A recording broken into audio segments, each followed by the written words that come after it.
云林警方将握到一个20块的毒品贩仔，将趁这个嫌犯，咱像是去卖毒品，大阵警员出动，伫个车顶抓到人，嘛有查到毒品加背包、甲其他面等等。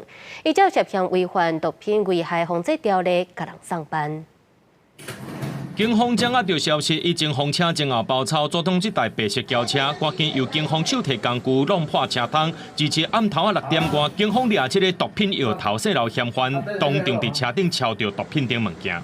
查扣咖啡包、毒品27包、凯他命2包，手机3只以及现金57800余元。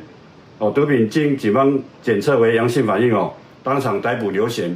警方表示，这个案件是今年1月接到情报，细路嫌犯可能伫咧卖毒品。经过2个月办过抽查，而且暗头趁嫌犯伫咧斗六市区，当要进行毒品交易的时阵，随进行掠人任务。迄当时拄好是下班时间，真侪过路人拢惊一条。警察查的啦，嘿，查的是掠啥物？掠毒品的。嘿，有弄车窗哦。 那个嫌犯的车窗遭打破了，我们警方因为有破窗只有轻微的遭玻璃割伤。